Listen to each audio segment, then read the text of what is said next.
We meet again for another Daily Bread Bible study here for day 308, Tuesday, November 3rd, 2020, focusing on John chapters 7 and 8. In John 7, Jesus goes to Galilee, and his family encourages him to go to the Festival of Booths in Jerusalem to reveal his works. Jesus declines. In John 7:8, go to the festival yourselves. I am not going to this festival, for my time has not yet fully come. So his family leaves for Jerusalem, and then Jesus secretly travels there as well. Opinions of Jesus are mixed, with a heavy amount of the fear of the Jews within the crowd. Jesus decides to reveal himself to teach anyways, and many marvel at his teachings. Jesus again debates with the temple leaders, pointing out inconsistencies in the applications of the laws. People debate if Jesus is the Messiah, and temple leaders seek to arrest Jesus.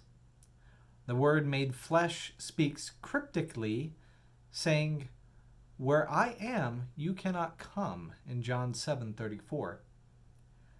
God the Father is the home and the source of Jesus, and even after Jesus is crucified and risen, the Spirit will, quote, flow rivers of living water for his disciples.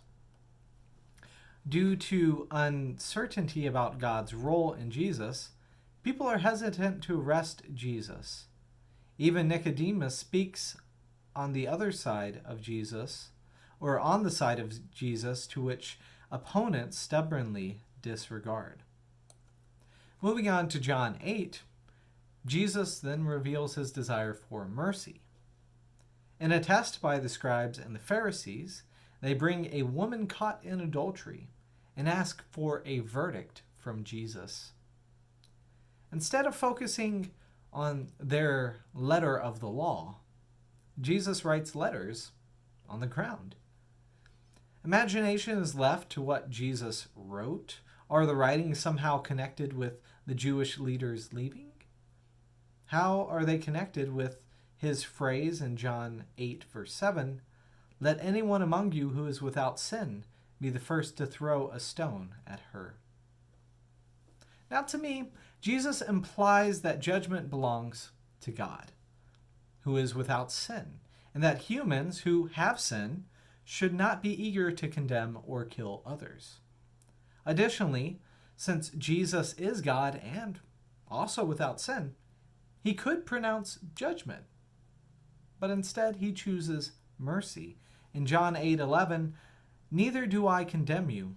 Go on your way, and from now on do not sin again." We then have another "I am" saying, this time channeling the divine name of God by saying, "I am the light of the world."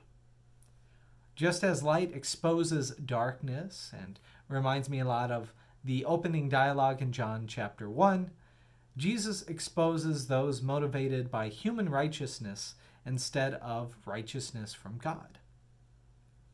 The legal experts call Jesus wrong, and Jesus instead rebukes them for not knowing him or the Father. In John 8:14, Jesus answered, "Even if I testify in my own behalf, my testimony is valid because I know where I have come from and where I am going. But you do not know where I come from or where I am going. You judge by human standards. I judge no one." Jesus is focused on things above, while the Jewish leaders are focused from below. This leads to great misunderstanding about Jesus by the Jewish leaders. Some Jews had believed in him, as it said, but now seem to be turning away. Jesus offers that in John 8:32, "The truth will make you free." And the Jews are confused how they have been enslaved. Jesus points out that they have been enslaved to sin. The visible illustration of this enslavement is the way they are secretly plotting to kill Jesus and also his disciples. And we will see the fruits of that at the end of this with Jesus' death and resurrection. Now this tension escalates as Jesus calls them the children of the devil. In John 8:44, you are from the father, the devil, and you choose to do your father's desires. He was a murderer from the beginning and does not stand in the truth, because there is no truth in him. When he lies, he speaks according to his own nature, for he is a liar and the father of lies. But because I tell the truth, you do not believe me. Which of you convicts me of sin? If I tell you the truth, why do you not believe me? Now the Jews come out calling Jesus possessed, having a demon, and impure, being a Samaritan, which is essentially, trying to slander him.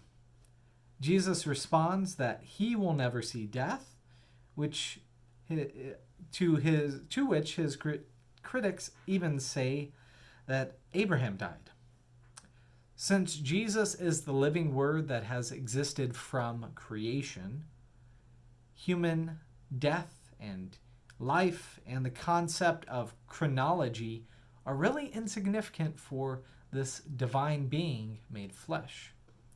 So closing the thoughts in John 8:56, your ancestor Abraham rejoiced that he would see my day, and he saw it and was glad. Then the Jews said to him, you are not yet 50 years old, and have you seen Abraham?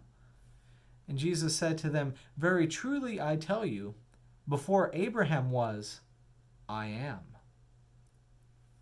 This I am, of course, is the divine name of God.